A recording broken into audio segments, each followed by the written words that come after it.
everybody, and welcome to another episode of Eating at a Meeting. And I am up here in the right-hand corner, left-hand corner of the screen today because I've got all my guests on the show today with me here, and I am very excited.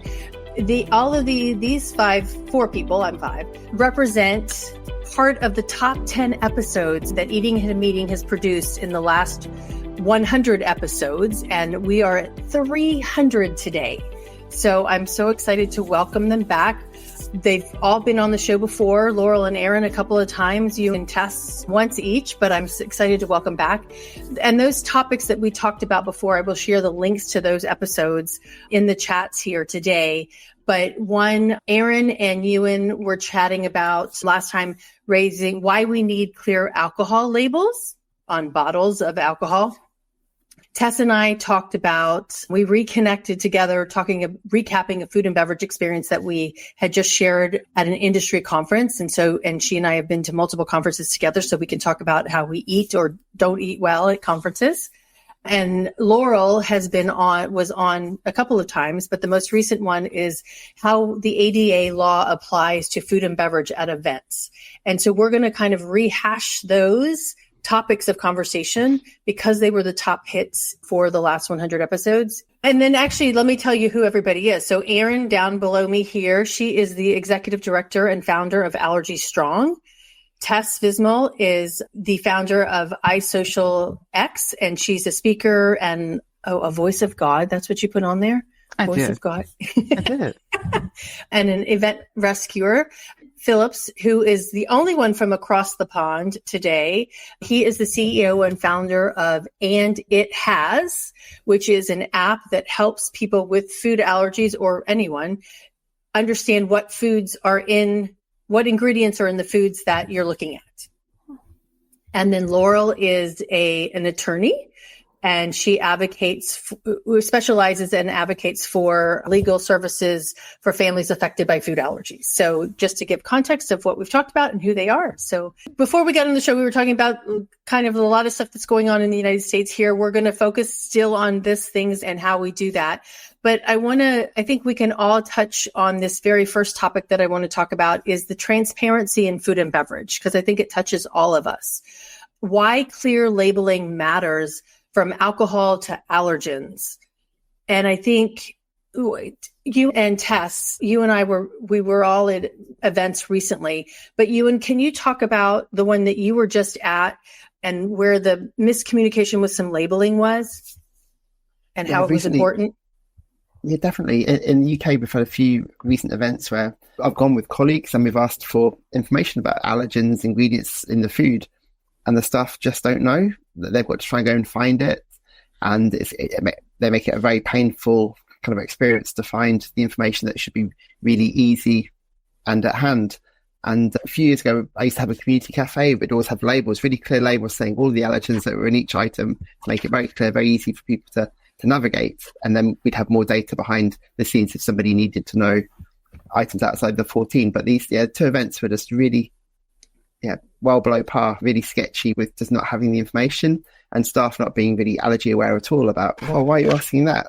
And it's like, well, I need to know. I'd quite like to know what's in the food before I can decide whether it's a safe item to eat or not, or drink. So we do have laws in the UK, but they're misunderstood sometimes. Events and event catering can often be missed out. Venues are quite good. Coming to a restaurant, bar, pub is quite good, but kind of still catering, food coming to your workplace for a party or whatever is still sketchy, and we want to improve. And that's really what we do. That's our day-to-day work. And drinks, we've had incidences where people have been injured by the drink they've had. It's really horrific in the UK. Yeah, I think the biggest story I saw on that was a couple of years ago with the woman who had an anaphylactic to egg that was in her cocktail, and it wasn't disclosed. Yeah. So Tess, you and I've been to a couple of events recently together. How is that labeling there? I can't say better. I would say they were a little bit more aware than before. I still think the one that we had attended this summer was probably by far the best I'd seen in recent time. But I'm always still having to constantly ask questions. So say, for instance, there are two buffet lines. at breakfast, you decide to create an area that has what I'm going to call specialty foods, gluten-free and all of that separated from that. You didn't tell me what was in the eggs. You didn't, because lots of people put gluten in their eggs, right? You didn't tell me whether they are or not, but then on another sign, you do tell me, right? So so I have challenges with consistency. So I'm always having to push the envelope. Or, for instance, another event, which wasn't an industry event I went to, they have gluten-free breads available, or items, let's say, available upon request, but you didn't put a sign out saying that.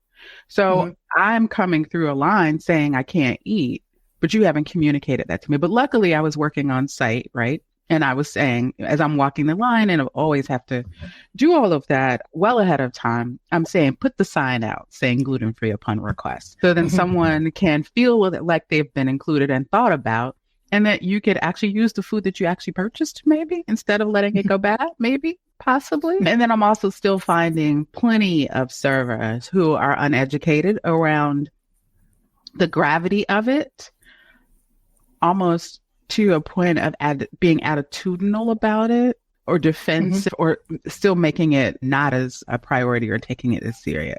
And I'm floored with the fact that we've had a recent death around it that was very public. And you would have thought there were some shifts happening and occurring. So, yeah.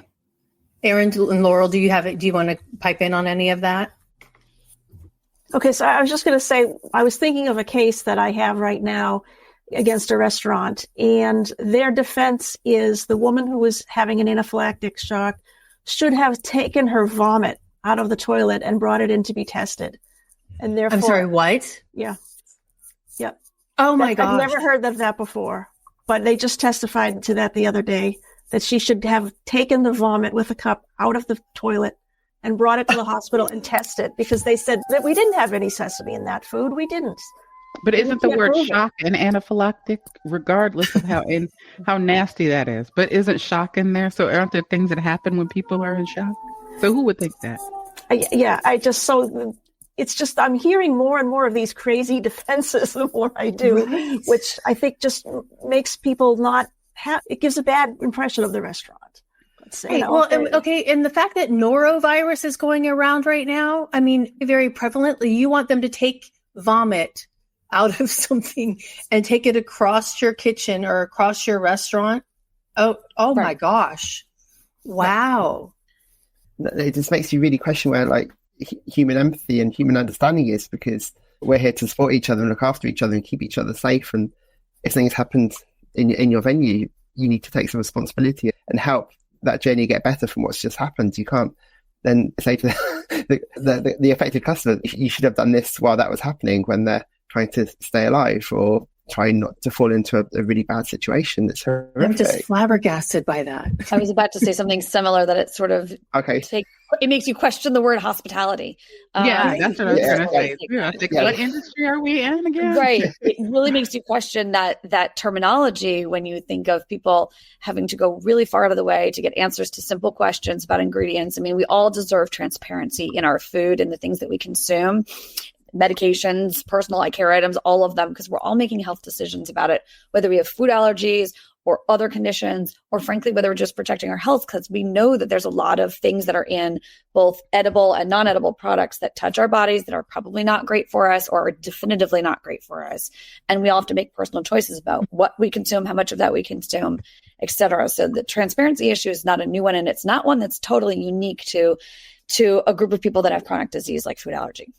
No, right. Tracy, I wanted to say something too, just about that too, because I'm seeing more and more, and we might get to that a little later, is people who, it's become frustrating for planners like us, not me, but planners like us who feel as though people who don't have challenges with their eating habit, taking the food from those of us who do, and then consuming it, and then them trying to have to manage it. So then therefore they even get a more attitude about it, or more put off about it, or not wanting to take the steps that we're talking about taking. So, I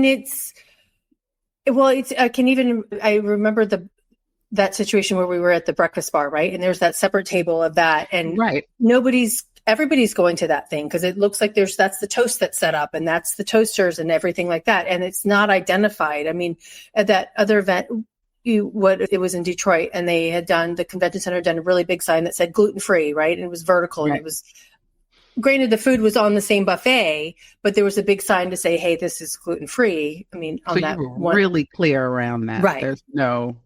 Right. But it is, and people just assume that, hey, I mean, and I want food to be for everybody, right? Let's make the meals that are free of these allergens so that everybody can eat them with ease. But that seems to be the biggest challenge, along with staff who doesn't get it. Yeah. And keeping it away from cross-contamination. Right. Yeah. Exactly. Mm-hmm. You're going to put vegetables on a buffet line, and then everyone's going to get a vegetable because everyone likes vegetables, right? But then the person who's eating something will only eat things that don't have eyes. Then what? Then you've taken that food away from that person, right? Yeah. Right. Yeah. And you've put it on the buffet. Yeah. Well, in this event that I went to last week, it was interesting. They made 2 chafing dishes of eggs, and one of them had roasted peppers and whatever on the other one didn't. But so there's 2 chafing dishes with eggs on it. Why could you just not put the peppers and things on the side to do that? And like, you don't need that many eggs, but it's food waste and food costs is a whole nother topic. But Laurel, in your cases, I mean, the challenges of is it labeling across the board that are the challenges, or where are you seeing it that people are complaining? I mean, besides, staff not being knowledgeable, is it more restaurant service that you're seeing this in, or?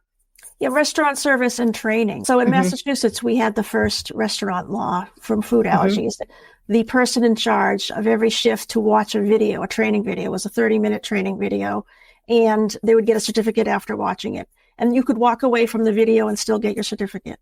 So a food allergy mother, has now brought a new law that was just passed and put into effect saying that training isn't enough. Now restaurants in Massachusetts have to undergo comprehensive training. And so that just came into effect. And a lot of the restaurants don't even know that these training requirements, even written in original ones, to take the video. They didn't know that they had a legal obligation to do that. So I think training is really the biggest issue that I'm seeing. And that leads to the lawsuits. That leads to the mistakes and the misunderstandings. Yeah. Well, and actually I've been looking up, because there's 7 states that have updated and said they're adopting the 2022 US FDA food code. So I was reaching out to all of them to see how it's being implemented. And like Colorado, I reached out to them and I said, okay, how is this being implemented? And I'm going to Denver soon. And they're like, well, this is being implemented across the state, but Denver and the county of Denver have different rules and regulations. So, and they are adhering to, Colorado itself is adhering to the law, like unpackaged food has to be labeled with labels, et cetera, for the consumer. But in the city of Denver and the county of Denver, that's not the case. Mm-hmm. And then Mississippi in their state, in their email, they said, yeah, it's just about training and adding sesame to the thing, but we're not doing anything about implementation of labeling of unpackaged food. And this is all the FDA unpackaged food. So it's very inconsistent, and which I knew going into it, because the food code is just a guideline, but I'm trying to get those 7 states so that we can spell it out. This is exactly what it means and what it does. But like somebody going to Colorado, they're going to go to Aspen, and then they're going to have different rules when they go to the convention center. Yes. Wow. Which is a larger concentration of people. Right. Exactly. Yeah. Yeah. So that's really disconcerting for me, and how somebody's traveling through that. And that's kind of the same thing with you. I'm like, you go from, if you're visiting London and then you go to Paris and then you go to Switzerland or Lithuania, I mean, the rules are, the guidelines are different, but it's labeled, the labeling regulations are different. Yeah, they're all slightly different. We've just launched with a brand in Saudi Arabia, which is really interesting, kind of going through the data. Saudi Arabia doing like a Arabic, English kind of bilingual menu and platform. That was really interesting, kind of working with the teams there to understand what they need, how they need it. And what we did, because the concentration of people that would come to Saudi maybe could come from the UK, could come from the States. They're used to more data. So we found a way to provide more data and make it more useful, because the whole work that Anda has does is about being really clear about every ingredient, every sub-ingredient in the food. Cross-contamination risk all may contain risk. So very quickly, within 2 seconds, customers know what to expect, that they've got kind of a level field to understand what food and what drink they can have. Kind of recently in the UK, in England, I don't know if you have it in the States, but we have people that knock on our doors selling direct debits for charities and organisations. So I work from home. A lady knocked on my door, was selling direct debits for Oxfam, a big charity in the UK. And then part of her story was like, what do you do for work? Why are you at home? I said, I work with allergies, ingredients, nutritional data. And she said, I'm allergic to coconut. And I was like, coconut? That's really tricky because it's in the UK, it's outside 14. So there's no legal obligation to share that data with customers. Same here. Yeah. And I said, well, eating out must be really hard. And she said, it's awful. And then she's kind of mid-20s. So we call them Gen Z. I don't know if that's the same thing in the States. And I just said randomly, have you heard of a brand called Wingstop? And her whole body changed. Her face changed. She said, Wingstop. I go there all the time with my friends. They've got this app and we know exactly what we're having. And I went, that's my app. And all my hair's stuck up all over my body, thinking, this is my target audience. This woman knocking on my door randomly when I was doing some dry report. And we just talk about, she is why we do what we do. And she has a really good eating out experience because she's got full data, she's got full understanding. And in the UK, the Wingstop team are amazing in the UK about how they want to share everything with their customers. So they keep their customers safe, but the staff are really trained really well. They've got really good knowledge. And with Laurel, it is the thing about the training. If the training's not there, the comprehension's not there. You show someone, oh, that's a sesame seed on my finger, that could kill somebody. And somebody's like looking at you like you're an alien. They don't get what you're talking about. That's our problem. Those people that don't get it because they've got no context, they've got no contextualization of what it is. Once we can train them to teach them, that I think that's where we'll have that move change, where people get it. Like food, like road safety videos in the UK when I was a kid. I remember every single one about how horrific the death or the injury was. We should be doing the same around kind of allergy awareness, and kind of food safety awareness, because I think people would then get it. And then when people get it, we're all human. We'll realize that actually we can be the difference that keeps our customers alive and safe. Yeah, true. Very true. Hey, we've got Roger from IMEX over here on Instagram listening to us from sunny, hopefully it's sunny there, but he just asked me about pointed the direction of where you can find the updates to the FDA guidelines. So Roger, I'm going to give you the link it's from Retail Food Safety Collaborative.org. It shows you, actually, I'm going to put this up here too. It shows you what states have what food code each state has adopted. And then I will actually also give you the link to the FDA food code, the 2022 food code, and where that information lies as well. But this map, the link I have up here, it tells you what states have adopted which food code. There's one state that's still using the 1995 food code. Yeah. Well, if I could jump in, the FDA also has an allergen framework for retail establishments. I spent the past 2 years working on updating that, and we're going to be presenting it in Denver next month. Oh, really? Wow. Days. I'm going to be in Denver next month. The week of the 21st, I think. We need to change and come early. But anyway, on the FDA's website, it's called the Allergen Framework, and it has guides and tools for restaurateurs on best practices. Okay, cool. Oh, I definitely will need to look at that. That's exciting because it is okay. So it was the FDA allergen food code or allergen framework. Okay. I will find that and put that in here as well. No, that's fantastic. And we're moving forward and it's getting better. And there's lots of people working on it, but it's still, there's a lot of work that still needs to be done. And that really ties us into the health and safety aspect of it. And Erin, you're really in tune with a lot of this unpackaged food side of it as well. Are we doing enough to protect consumers and attendees as it relates to allergens? Yes and no. Things are getting better. So I do agree with you, as I'm speaking purely from the attendee point of view, right? I think that we expect more from our events. We expect more from our restaurants and our venues that we go to. I think people are surprised, for example, when there's not a gluten-free offering or better labeling, which is great. That's good that people are surprised because it means they've come to start expecting that. But we've also expected that the system is imperfect. A lot of people don't trust the labeling that's there if it looks incomplete. Sometimes the labeling is not specific enough. For example, like they'll say something like, and spices or And so something where it's like they put a general category. You guys, I know, all understand that's not enough. So that makes them question the rest of all the offerings that are there. And again, it comes back to what you're saying, which is education and training. And so one of the things that I think is really important at this point is that I think for those that are in the food on the industry side, if they don't have food allergies, they likely know somebody. It's 1 in 10 people in the United States. So, I mean, if 10 people, you don't have to be best friends with 10 people, you're someone with a food allergy. 10 of every conference you go to, every baseball stadium you're at, every classroom, everywhere, 10% of those people have food allergies of some variety. So it just shows you what a common issue this is. So to claim ignorance is really difficult at this stage, I think. When I hear Laurel, I hear what restaurants are telling you, but you have to imagine they're in service industry. 10% of their customers, that it does seem ignorant at this point to assume that this is more like the rare exception rather than the daily occurrence that someone's going to ask about ingredients because it's critical to their health.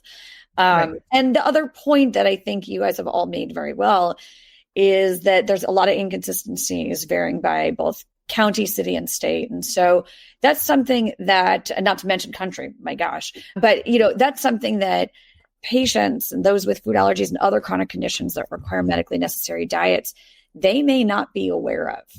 They may not be aware or may forget that Massachusetts has a great system in place. And then they go right across the border to Maine, and their training and requirements are totally different.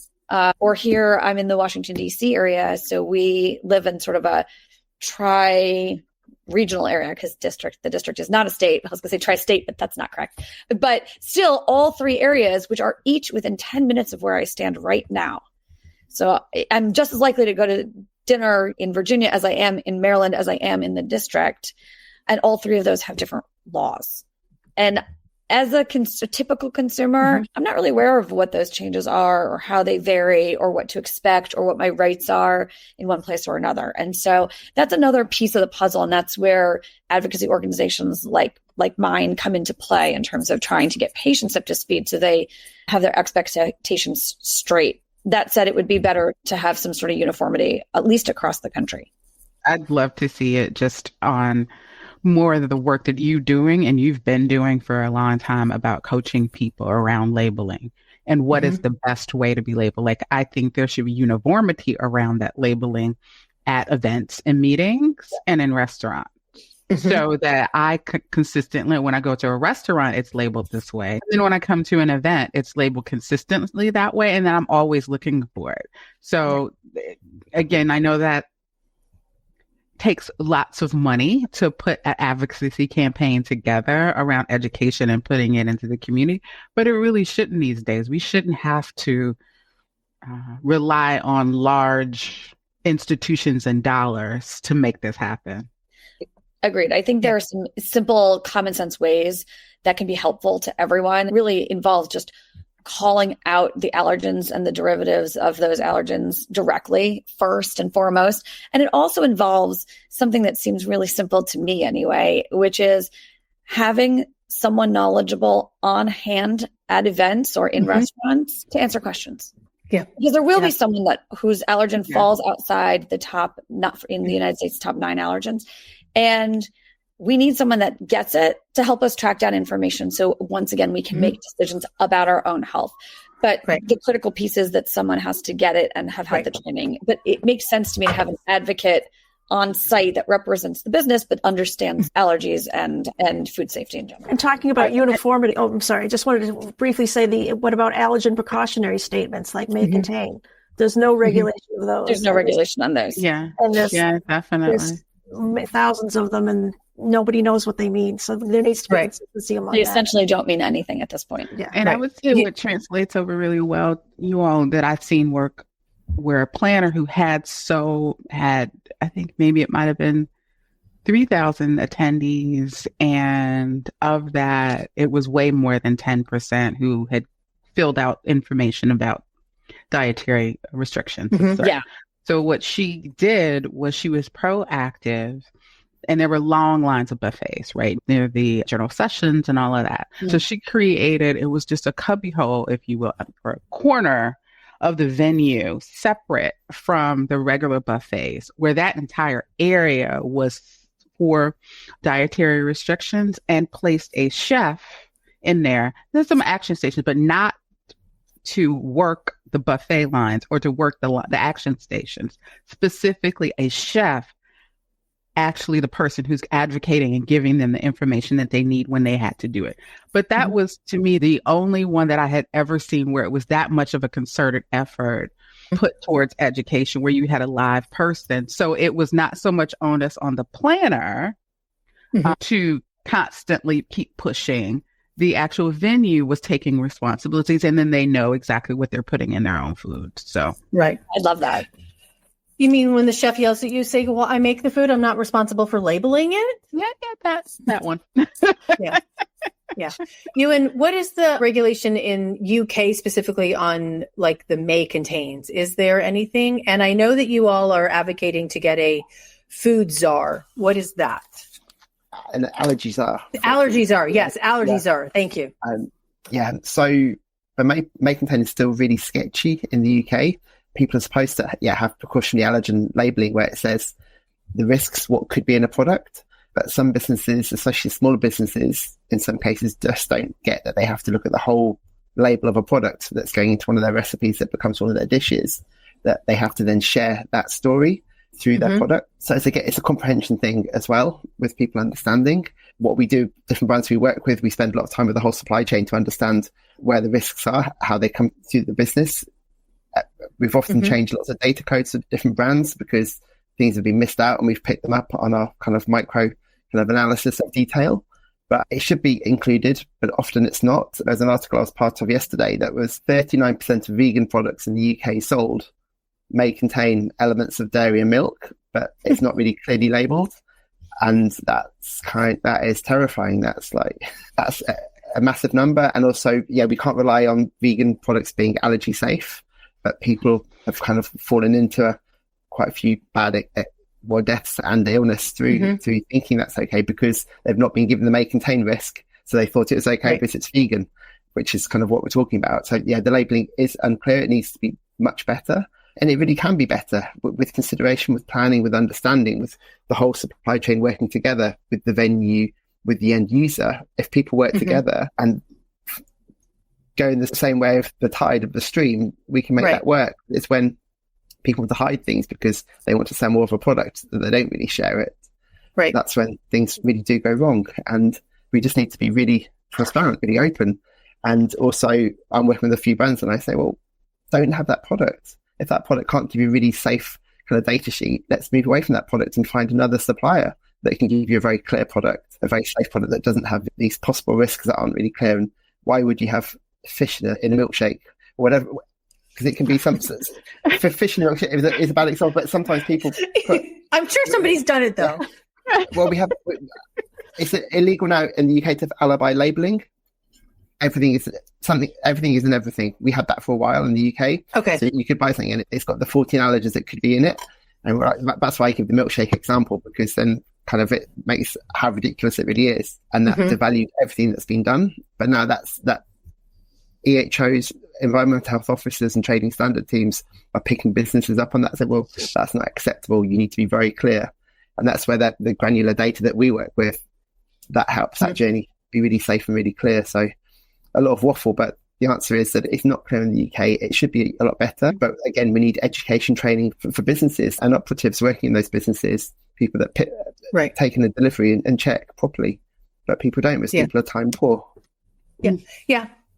Time poor and staff lacking. Yeah. And I mean, I like the statistic, and Erin, you should be familiar with this too. Gluten-free and allergy passport. I think her last report said that 91% of people who are food allergic will come back to an establishment multiple times if they had a great experience. And I mean, I use that stat all the time. And then if you look at Shandy's stat from Certistar, that a food allergic person's bill is typically, I think, 38 to 40% less than a non-food allergic person's bill.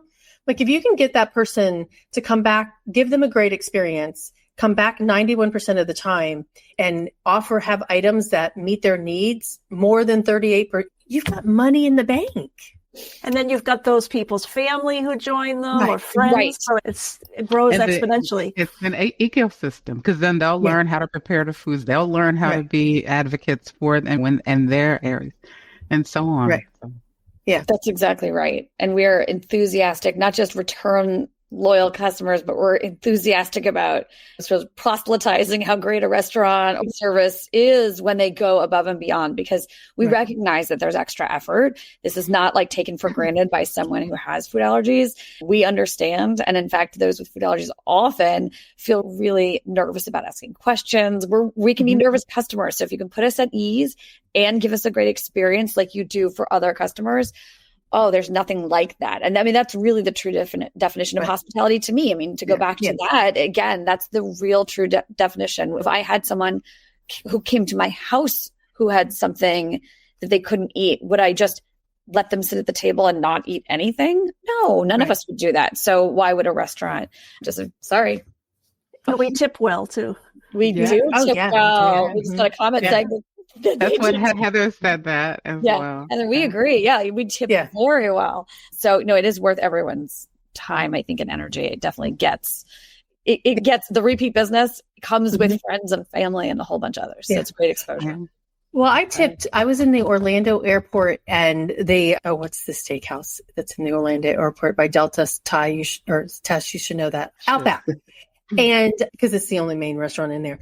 And I was asking questions about the food, and she's like, oh, no. The bartender's like, no, you can eat this. You can eat this. You can't eat this. Don't do this because of the spice. And the bartender knew. And because she'd been asked so many times, I tipped her the amount of my bill. Wow. Like I gave her 20. I think it was like, I mean, it was just crazy because I'm like, she was so knowledgeable, and I'm not to diss a bartender in their job, but she's also the one serving the food, and she was so good at it. I'm like, I'll go back and eat at that Outback. Hands down. And see, now I will. Exactly. Because she knew what she was doing, and she knew about the ingredients in the food that they were preparing and how it was prepared. And in an airport, I mean, the kitchen's not close, right? Yeah, that's a tricky place to get all that information and be able to eat safely. Exactly. I feel like we all might want to fly down to Orlando just to get a good meal. I know, right? It's in the Delta terminal. I'll meet you there, everybody. Laurel, we chatted in the last one about the United case with celiac, United not providing safe meals for the pilot who has celiac disease. And then we still have the case with Disney in Orlando. Haven't heard anything about Dominique Brown in California and her death from a food allergic reaction. What are you seeing around this in the United States specifically? And I know you said there's some challenges in some of the states of what's going on. Can you give us an update on any of that? In terms of the loss itself? Yeah. I think they're getting more and more lawsuits now because people are more aware of their rights, and there are more people who have food allergies and other restrictions.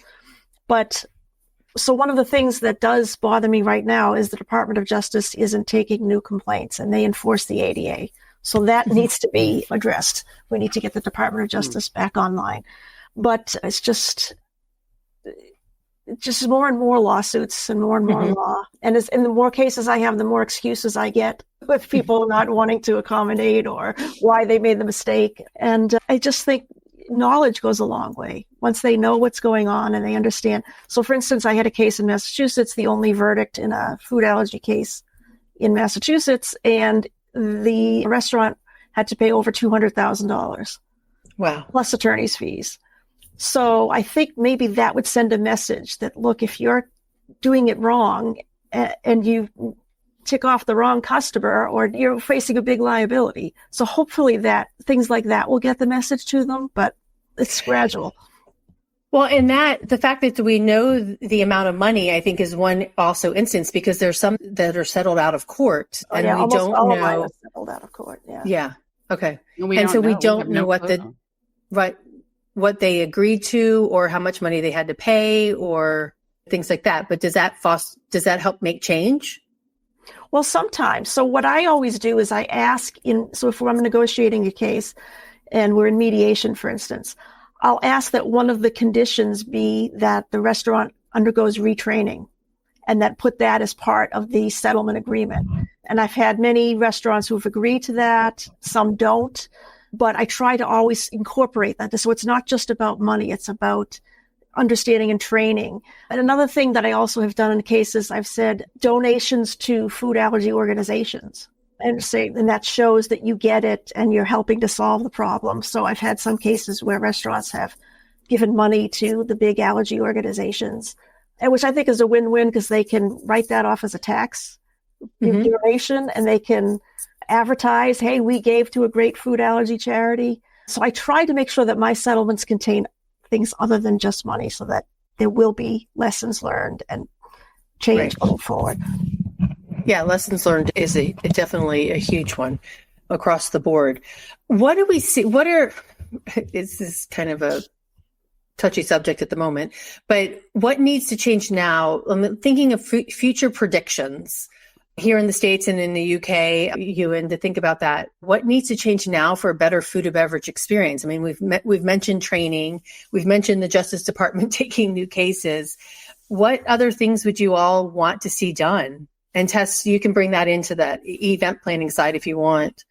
Well, I'll just start from just reiterating what I just said in terms of what a planner did. I'd like to see planners literally, if you're designing a meeting, you need to design with thinking about the plan for the people as they're eating through your meeting, right? It's eating in a meeting, right? So you're eating through your meeting.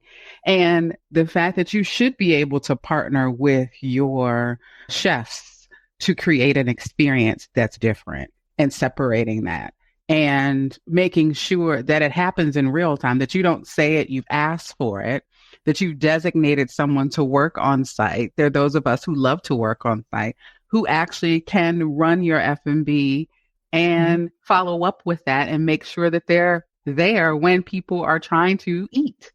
That I'm not just checking a BEO, looking and see if the food is okay and going on to the next session. That someone is actually in place from your team and then also in place from the venue as well. So those are logistical things and design things that can happen. Yeah. Erin?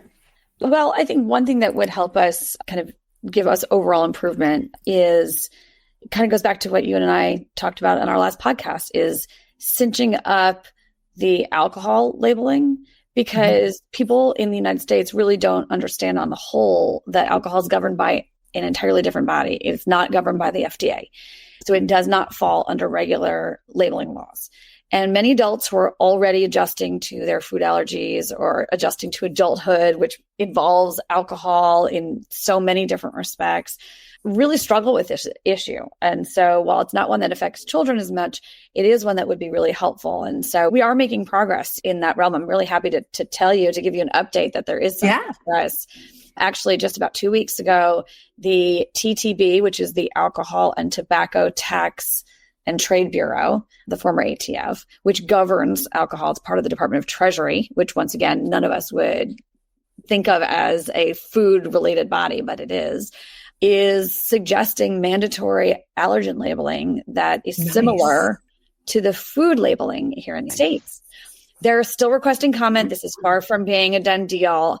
However, it's a step in the right direction. And so there is a comment period, I say out loud in case anyone would like to comment, until April. So please submit comments. The last round the food allergy community submitted over 4,000 comments. So that was very significant. And it really has helped move the marker to where we are today.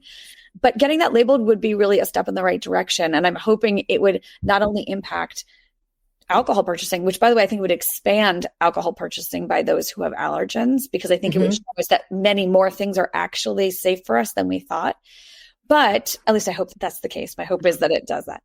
But I think it might also help us get other legislation over the goalposts, like allergen labeling in over-the-counter and prescription medication and elsewhere. So I'm hoping this one step could lead to other steps where we see more transparency. When I just found and posted up here the TTBs, I don't know if it's going to show on here. That's a long link, but it is the link to the TTB. It says proposes mandatory disclosures of major allergens and alcohol facts in the labeling of wines. So that should get everybody to the right links that you need to if you want to make comments too. Yeah, and you can That's read huge. The history of where we are. Yeah, I'm really thrilled to at least report that recommendation is being put out there, and they seem to support it, and they give some justification, and they quote a lot of our advocacy efforts that have gotten us there, which is hopefully helpful in giving everyone else the language they need to make the current comments in the comment period even more useful. So thanks to everyone who's already made comments and who are looking at that. And again, but back to Laurel's point, it will only go so far if it doesn't include training and awareness and knowledge. So we do have a long way to go. Follow up, once you get the law passed, that's only really 50% of the battle. The other 50% lies in implementation. So we do still have a long way to go. Well, and that brings up a point. So I think, and you might not be aware of this, but the Sergio Lopez Food Allergy Awareness Act, it was enacted in Texas in September 1st of 2023. It became effective September 1st, 2024. But when talking to a health inspector in one of the counties in Texas, she's like, well, it hasn't been added to the Texas food code yet. So I was talking to her in like October, November timeframe, and she said she's going to have her inspectors start asking in January and providing the posters for it. So I'm like, you had 1 year from the time it was enacted to the time it became effective. And then this is 2-3 months later, and you're not even talking about it until 4 months later after the fact. So that is the challenge as well, is like these things get passed, but when I was talking to that hotel chefs, one of them knew about it and the other one didn't. Yeah. And so, I mean, that's where it gets lost.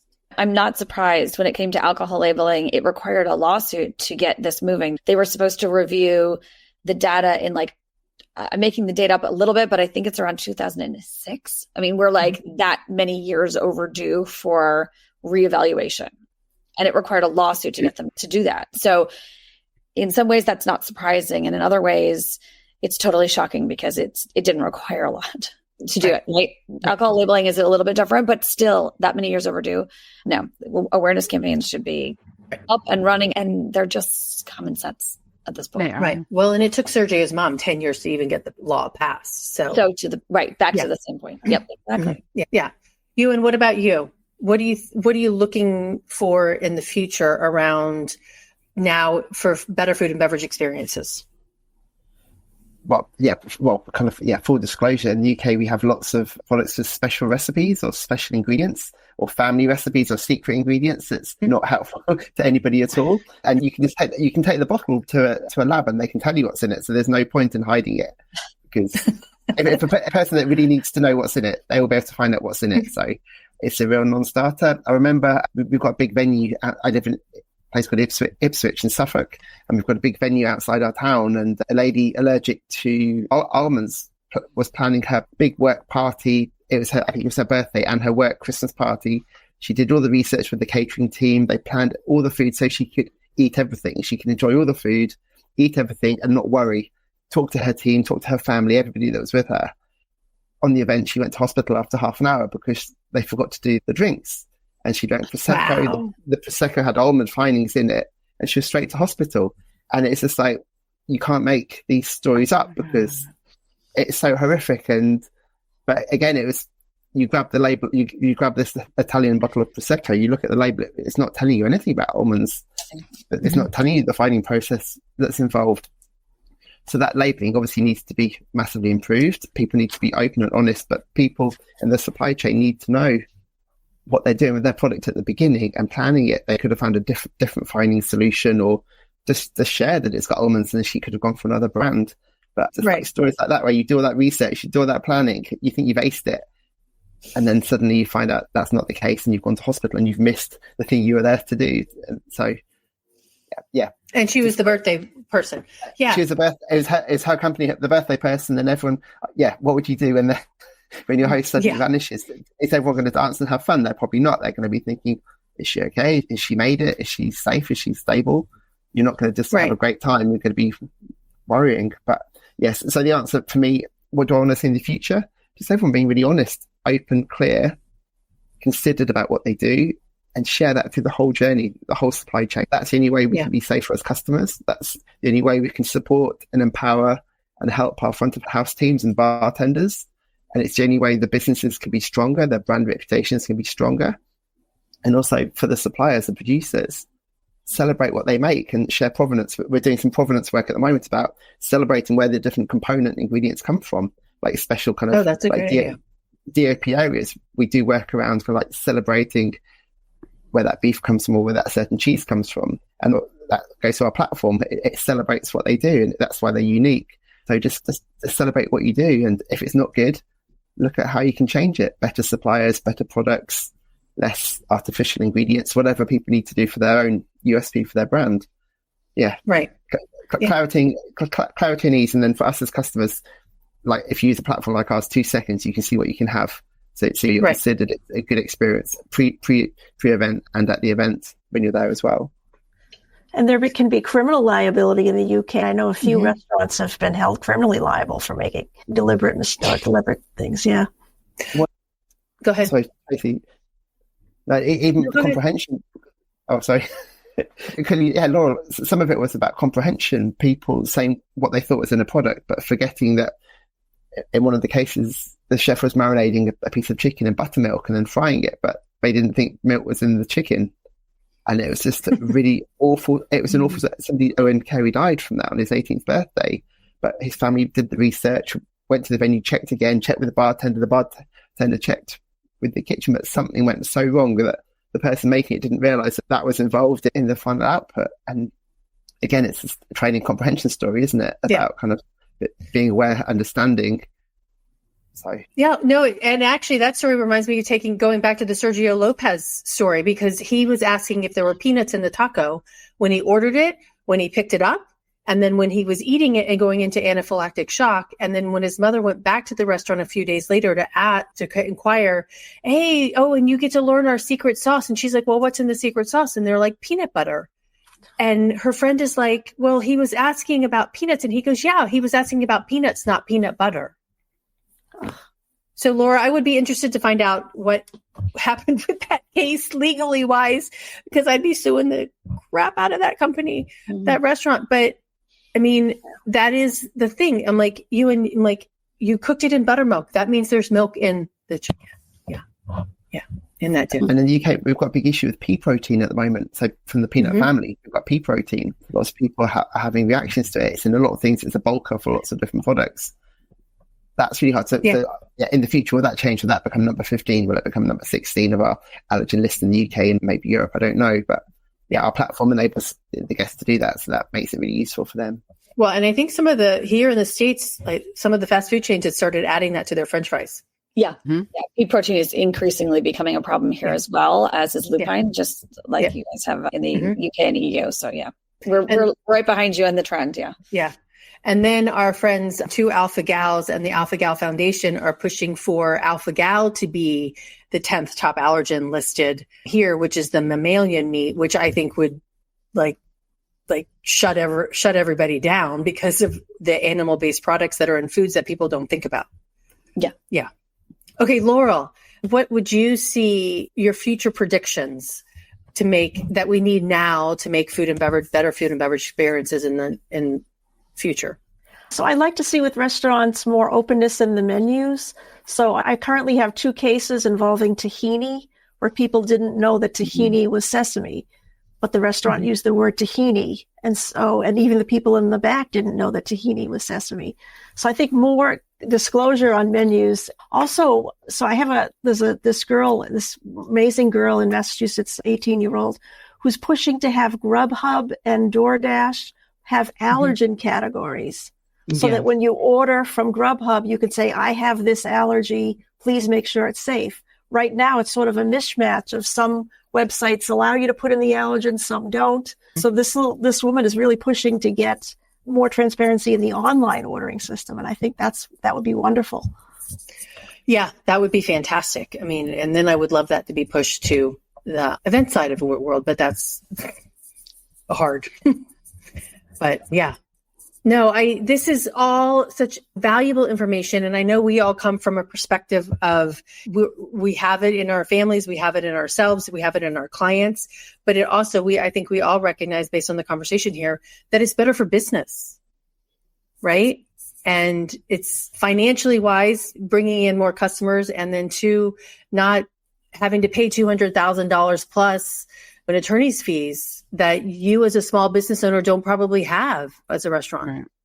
But we've been chatting for an hour and I love this. And, but we could all chat a lot longer, but I want to thank you all so much for being a part of the Eating at a Meeting so far this is the 300th episode for anybody who didn't hear it up front. Yay! Gosh, I can't believe it. I mean, it started in March of 2020 when I was interviewing Erin and 9 other women about amazing work they were doing around food and beverage. So, and I'm just mind blown that I lasted this long. But I'm not, as the person you interviewed, I'm not. I remember saying at the time, you are a natural. Where did this come from? This is a hidden talent. And it continues to be. You've only gotten even better from there. And I thought it was amazing then. So this is no surprise, but I'm no surprise at all. I want to say something if I can. I've known Tracy a very long time, and she is the only person in our industry who is doing what she does. I'm constantly pushing and advocating for her, and I'm asking our fellow event profs to do the same, because it's not only important for you to plan your meeting, but if your attendees can't come and refuse to come because you are not thoughtful in your design and your planning, you need to hire someone like Tracy to come on board to help push your initiatives and run alongside you. So again, you don't have to take as much of those responsibilities as others. So I said it now. There. Thank you. Thank you, Tess. Yeah, it does play a huge amount in experience. I mean, you might not go to the conference next year because of the way you were treated. Actually, there's 2 comments in here. Let's see what just came through. Carolyn just said from the UK, just said great discussions. And Joan said, thank you all. And Jen, congratulations. Thank you. I appreciate that, Jen. Yeah, it is. Thank you for what you all are doing as well. I really appreciate it. And from the millions of people around the world that have food allergies and that are going to be eating at restaurants across the globe, it's really important of what you're doing. And thank you so much.